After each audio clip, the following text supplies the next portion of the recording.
2022 sur le thème qui a démarré en septembre, qui était la dignité. Vous vous rappelez? Oui. On remettra, c'est écrit en grand là, hein, d'accord? On va le remettre, là, après les décos, on va les enlever. Et on va remettre ça.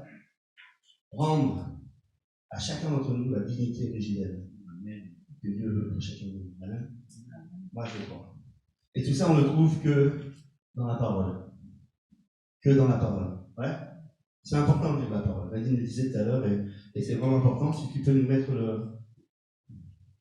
C'est très important de lire la parole. Parce qu'on peut faire beaucoup de bêtises.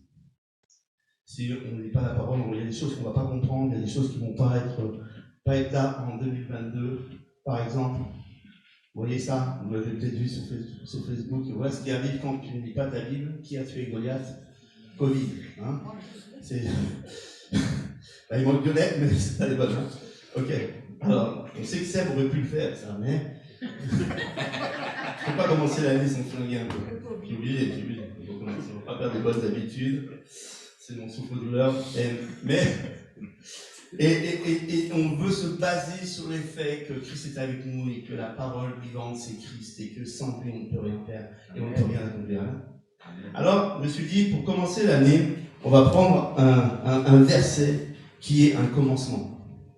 Ça va? Vous savez où c'est qu'on trouve ça? Au commencement. Hein, c'est pas mal. Au commencement. Et c'est Genèse 1, je vais vous lire ça. Parce que c'est quand même extraordinaire. On se dit peut-être vous avez décidé de dire, moi, j'attends le début d'année pour me lancer dans un nouveau commencement, dans une nouvelle chose. On avait quitté le dernier culte avec, tu vas rentrer dans quelque chose de nouveau, on va rentrer dans une nouvelle année, on va rentrer mais il faut savoir laisser les choses pour reprendre quelque chose. Et puis, il n'y a rien à s'inquiéter dans le futur, parce que dans le futur, Christ est avec moi. Et on avait pris ce verset qui parlait de la naissance de Christ, et puis de sa venue, qui était Emmanuel, Christ avec nous. Et qui était avec nous. Quoi que ce soit que je fasse, quoi que ce soit que je vive, il est avec moi. Il sera avec moi. Il ne me lâchera pas. Dieu ne nous lâche pas, vous savez. Nous pouvons lâcher, mais lui ne nous lâche pas. Amen. Alors même que nous étions pécheurs, Dieu nous aimait déjà et donnait son Fils.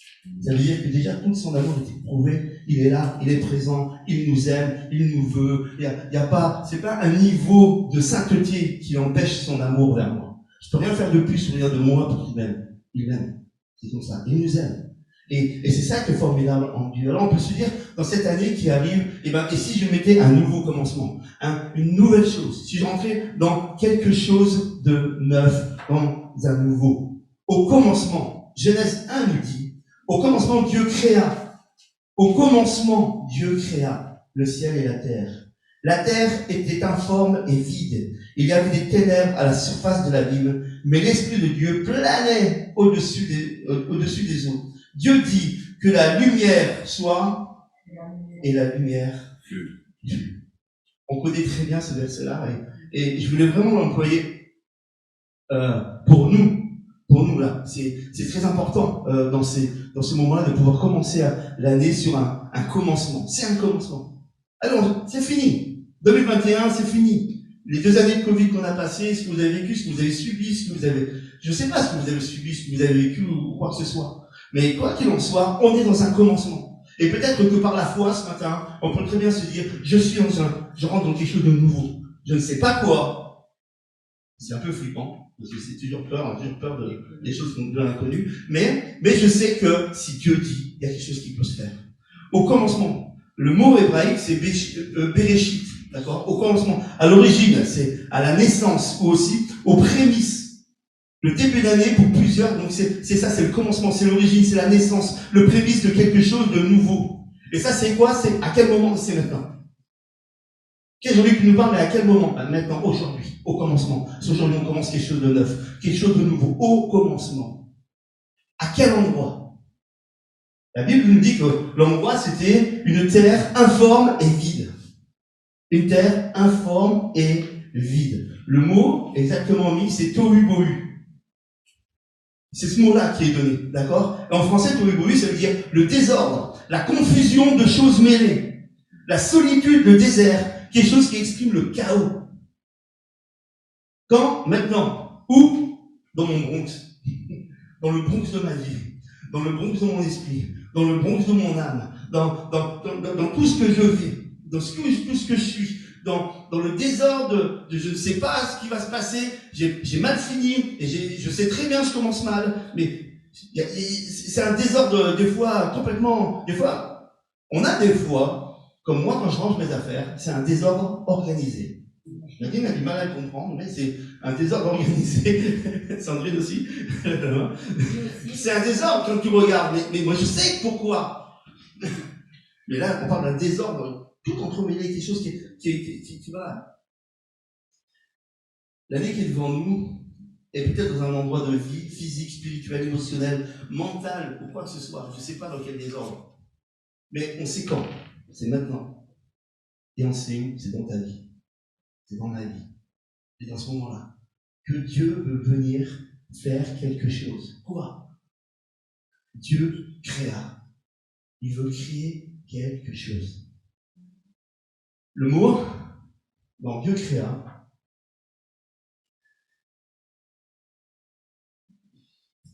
le mot Dieu, qui est inscrit dans ce verset-là, c'est le mot Elohim.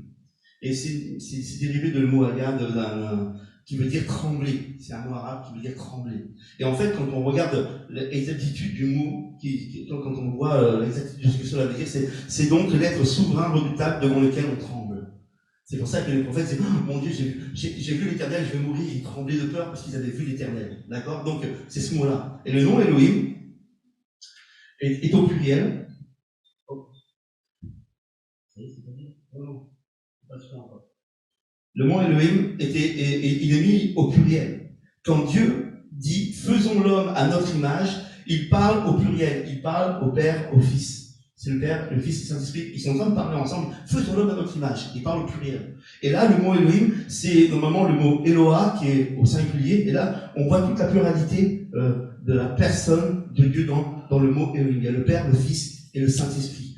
Dieu créa, ça veut dire que les trois sont là en train de créer quelque chose de nouveau. Il y a l'entité, il y a la Trinité, il y a Dieu au complet qui veut créer quelque chose de nouveau pour nos vies en 2022. Quand? Maintenant? Où? Dans ce que nous vivons? Qu'importe l'état des choses, même si c'est une masse informe et vide, mais Dieu veut créer quelque chose dedans. Et il y a tout le ciel, toute entité spirituelle du ciel qui est là et qui veut créer quelque chose de neuf pour nous. Nous avons donc le Père à l'œuvre, et on voit dans le texte que nous avons lu tout à l'heure que le Saint-Esprit était au-dessus des eaux et gardait toute la création qui était mise en route. Et le Saint-Esprit est la partie ultime qu'il nous faut, la partie intime de Dieu, la chose que Dieu nous a laissée, que Christ nous a laissée. Il est parti, mais il nous a laissé le Saint-Esprit. Pour justement que toute cette création, toute cette nouvelle chose qui se met en place dans nos vies soit protégée et gardée.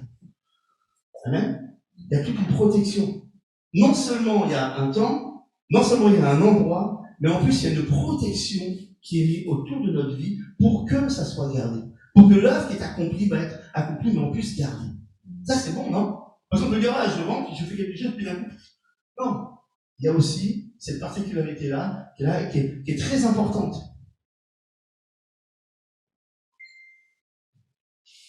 Très bien. On fait un petit récap.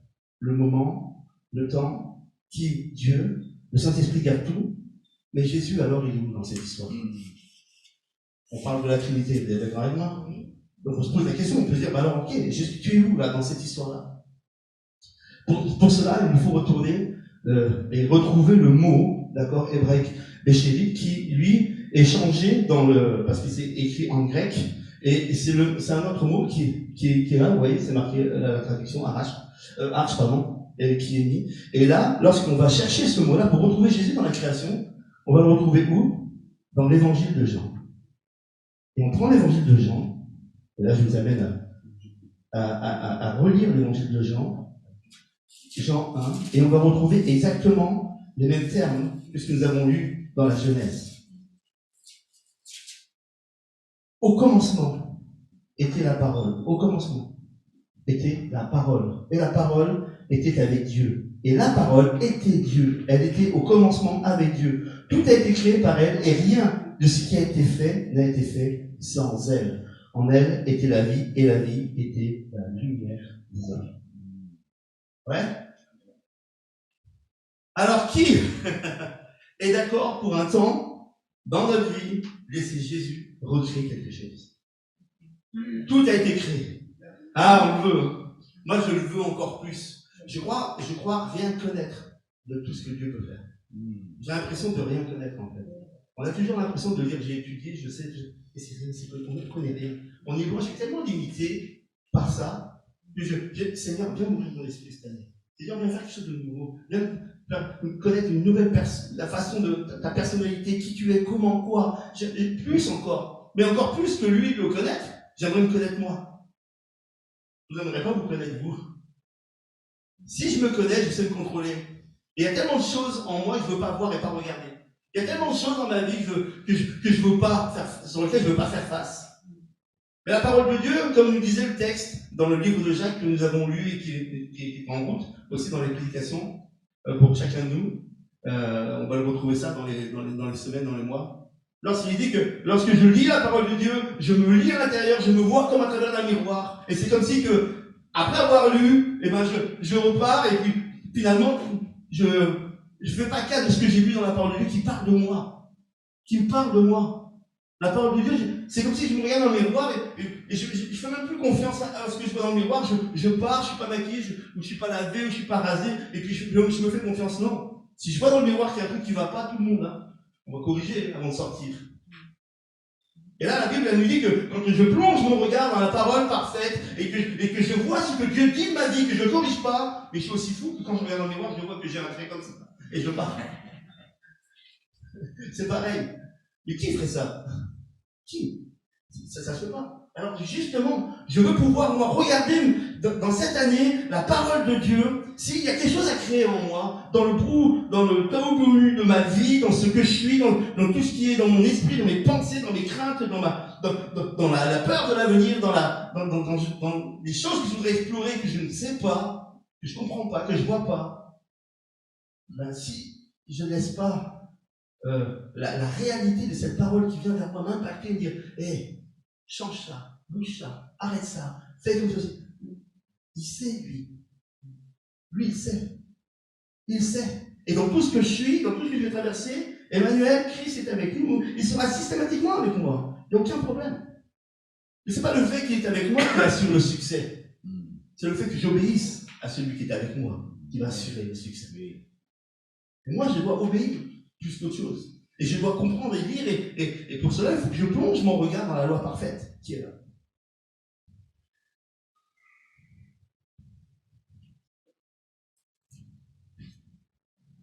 Nous voyons à travers ce texte que Jésus intervient dans son rôle dans la construction du monde. Il est la parole créatrice. Au début, il était la parole était avec Dieu. La parole était Dieu, elle est Christ. Et si on revient à Genèse 1:3, Dieu le Père met le Fils en action et Dieu dit, il prononce la parole. Quand il dit, Dieu dit que la lumière soit et la lumière fut.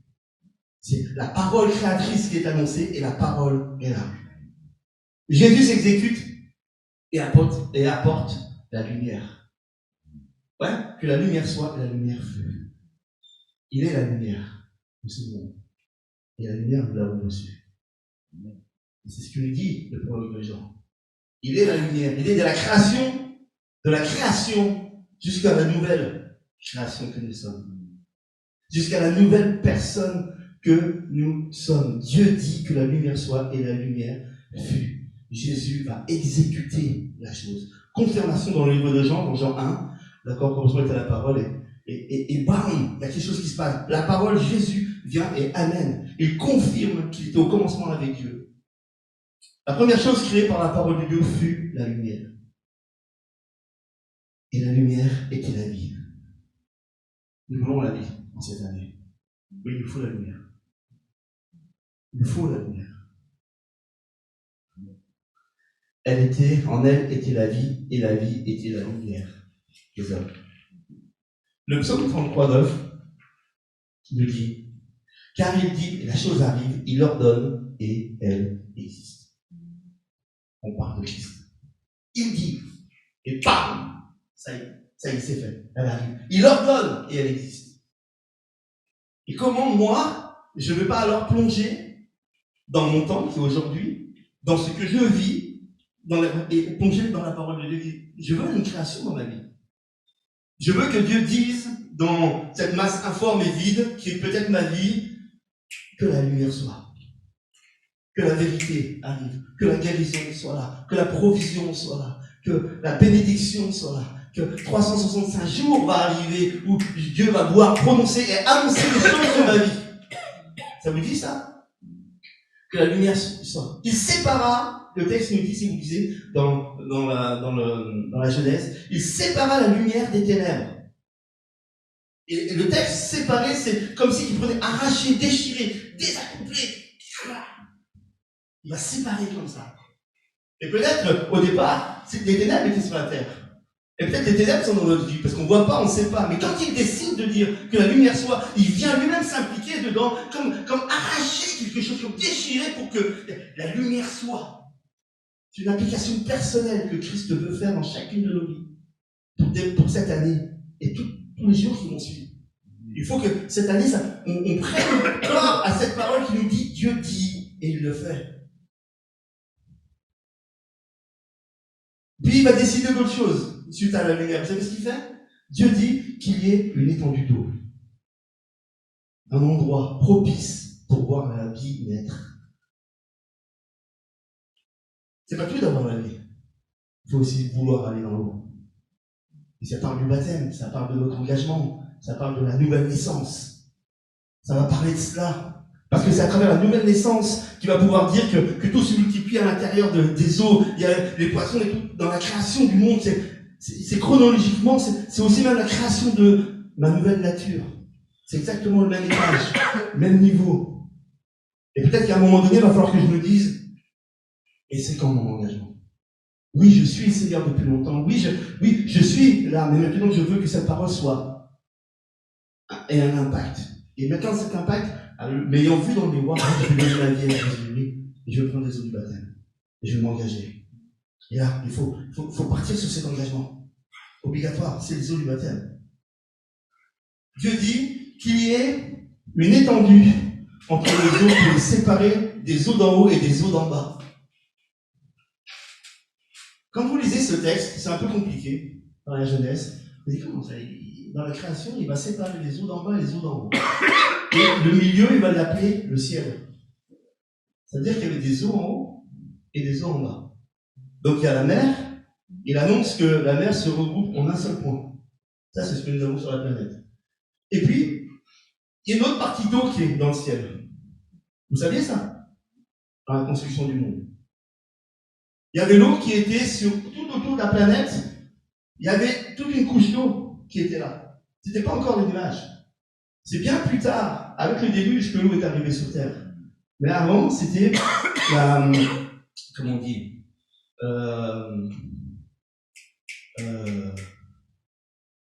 c'était humidifié par la rosée. La Terre était arrosée par la rosée. On avait l'eau qui était tout autour de la Terre, le soleil chauffait d'un côté, ça faisait que toute la sphère entière était à la même température. C'est pour ça qu'on retrouve encore des mammouths au pôle Nord avec de l'herbe dans l'estomac. Parce que à cet endroit-là, c'était une bonne température. Toute la Terre était dans un climat correct, intact, parfait. Tout le monde, c'était nickel, il n'y avait pas de froid.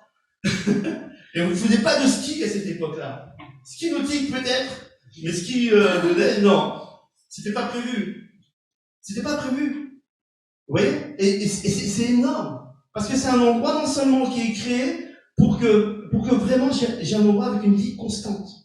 Température. Oui, je me sens bien, je vais mal. Je vais bien, je vais mal. Je vais bien, je vais mal. C'est pas ça. Il voulait quelque chose. Que notre sphère de vie, ce que nous sommes, notre maison, peut-être ton travail, peut-être ton corps, peut-être tout ce qui est notre environnement soit quelque chose qui est quelque chose de fidèle, constant. Ça vous dirait ça? Oui. Quelque chose de constant. Pas tout le temps, un coup. Up, down. Je parle anglais aussi. Pourquoi? Vous saviez ça pour les autres? Non. Jean, verset 9, c'était la parole, la véritable lumière qui éclaire tous les hommes venant au monde. Verset 12. Et à tous ceux qui l'ont reçu, il a donné le pouvoir de devenir enfants de Dieu. Qui sont-ils? Ceux qui croient en son nom. Crois au Seigneur Jésus, tu seras sauvé. Crois au Seigneur Jésus et la lumière arrive. Crois au Seigneur Jésus et la parole dans ta vie va faire quelque chose d'énorme, va donner quelque chose de... Dieu dit, je t'ai choisi. Dieu dit, je veux annoncer quelque chose dans ta vie. Je veux annoncer comme j'ai créé le monde. Et Dieu dit, et la chose fut, et Dieu trouve ça bon. Dieu dit, la création du monde. Et Dieu dit dans notre vie, il va étager toutes les choses qui sont là dans les jours, dans les mois et dans cette année. Mais même dans toute ma vie. Pour que les choses arrivent et qu'elles soient là. Et bien sûr, tout cela sera protégé pleinement par la puissance du Saint-Esprit. Alors bien sûr, on pourrait se dire, ok, alors maintenant, suite à ce message, qu'est-ce qu'on fait? Dans Matthieu 14, 22 à 33, on voit Jésus qui va dire aux disciples, prenez le bateau et allez de l'autre côté de la rive. Parfait. Et je vous rejoins, il y a des choses à faire. Ils vont envoyer la foule et puis il leur dit de partir. Et là, les disciples, ils ne veulent pas, mais ils leur ordonnent. Ils leur disent, non, vous, allez-y. Ils prennent le bateau, ils commencent à partir, ils partent. Alors qu'ils sont au milieu, il y a le vent, il y a tout ça, ça bouge en pleine mer. Et puis, Jésus les rejoint en marchant sur l'eau. Bon, c'est un peu flippant. Voir quelqu'un qui marche sur l'eau, même à leur époque, c'est pas normal, d'accord? Et donc, ils sont là, et ils voient, ils pensent que c'est un fantôme, ils commencent à paniquer, et ça va pas. Et puis, Jésus leur dit, non, calmez-vous, c'est moi, je viens. Et Pierre va dire un truc complètement fou. Si c'est toi, ordonne d'aller vers toi sur les eaux. Ordonne. Il dit la chose arrive, il ordonne, et elle existe. Il ordonne. Pierre, il sait très bien ce qu'il faut demander. D'accord? On est d'accord? Il sait quoi demander là. Il le connaît. Il sait que si Jésus dit, la chose est là. Vous voyez? Qu'est-ce que vous auriez à demander maintenant? Qu'est-ce que vous auriez à demander maintenant? Pourtant, il n'y a rien de palpable là. Comme je le dirais dans un certain film, c'est pas palpable. Je ne sais pas si vous connaissez cette référence, mais il n'y a rien de réel. Et peut-être qu'on dit c'est contre les éléments, c'est contre la nature, c'est contre les idées reçues, c'est impossible. Mais pas à Dieu. Rien n'est impossible à notre vie. Tout est possible à celui qui croit. Et moi, je veux croire à ce moment. Ordonne que je marche sur les eaux, sur la tempête, sur le vent agité. Ordonne-le. Alors oui, Dieu il dit suis-moi. Il dit viens. Le Seigneur lui dit viens. Il lui donne cet ordre. Qu'est-ce qu'il va faire, Pierre? Il va. Il marche sur l'eau. Il marche sur l'eau. Il marche sur l'eau. À un moment, le vent est là, la pluie, et il commence à avoir peur, il s'enfonce, oui, il s'enfonce. Mais Jésus est là. Emmanuel est avec nous. C'est pas parce que je vais douter ou avoir des peurs durant l'année, ou durant les temps que je vais vivre, qu'il ne sera pas à mes côtés. J'ai le droit. Je suis qu'un humain. Oui, j'ai peur. Oui. Et alors? Il sera avec moi. Et dès qu'il se retourne vers le Seigneur va le prendre, là, il va tendre sa main et le relever. Mais tout le sens inverse, il va le faire sans couler. Hein? Ça vaut le coup, hein? Moi, je le ferais. Je pense. Je pense. Mais c'est ça. Et en fait, la vérité, elle est là. Elle est là. Dieu veut faire quelque chose de nouveau. Il veut faire quelque chose en nous. Il veut ordonner des choses. Et que veux-tu lui demander? Ça commence à tourner dans la tête.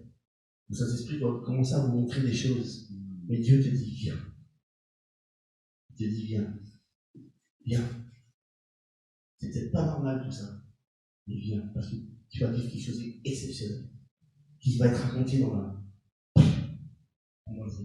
alors des milliers d'années. Sur ta parole. Et ça, on peut le lire dans Luc 5. De 1 à 11. C'est encore une autre histoire.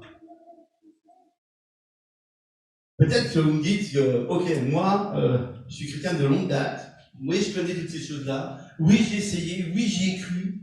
Le bout d'un moment, là, après avoir tout fait, c'est bon. J'ai fait ça.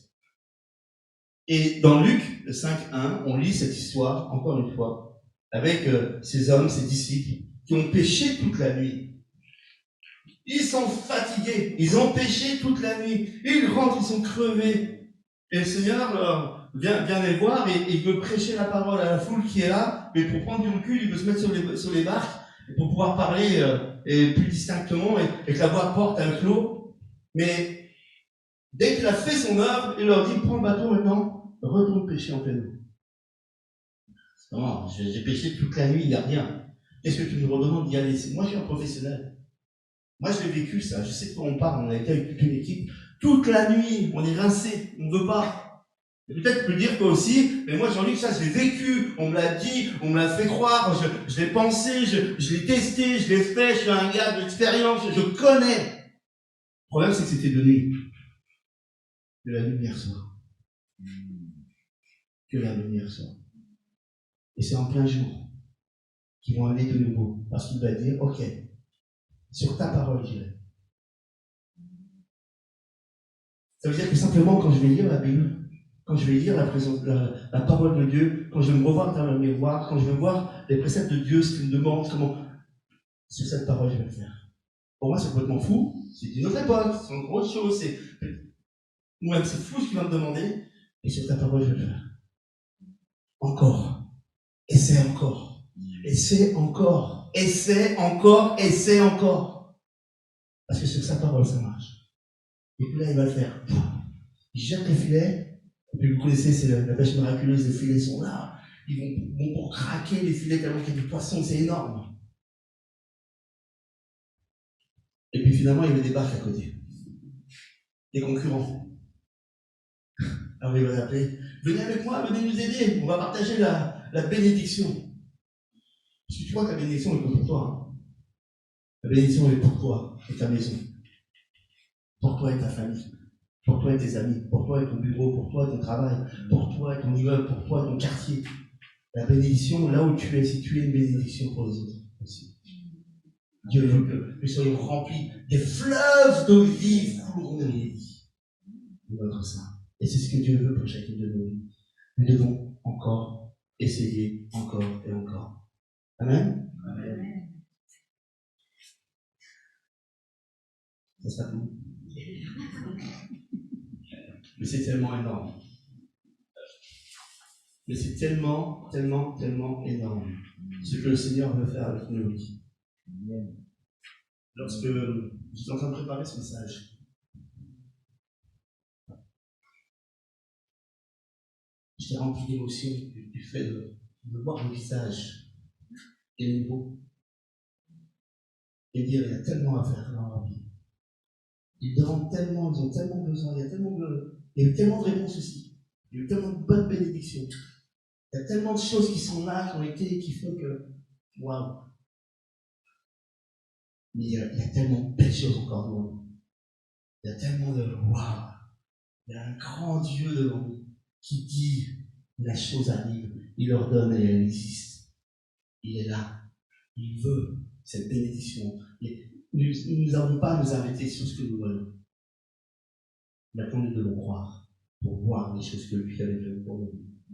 Nous laissons porter par lui. Nous laissons amener dans sa direction. Ce matin, on va prendre le pain et le vin. Et à travers le pain et le vin, on va partager ça. La victoire qu'il a remportée à la croix pour chacun d'entre nous. Il s'est offert. Il a tout donné. Pour aujourd'hui, il y a un nouveau commencement pour chacun d'entre nous. Parce que tout a été accompli pour nous. Nous voulons prendre ce pain et ce vin en se disant, Seigneur, moi ce matin-là, ok, je veux croire en cette parole. Et que dans ton corps qui a été offert à la croix, qui a été brisé pour ma vie, dans ton sang qui a coulé, qui pardonne mes péchés, qui pardonne tout et qui guérit mon corps, je crois, tu l'as dit. Je crois en ce que la croix accomplit dans la vie. Je crois pleinement. Je vous incite vraiment à courber les fronts maintenant, simplement à fermer les yeux et à penser à cela. Qu'est-ce que vous demanderiez s'il était là physiquement devant vous?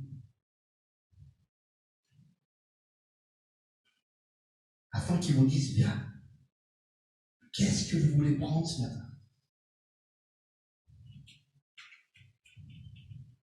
Il dit, la chose arrive, il ordonne, elle existe.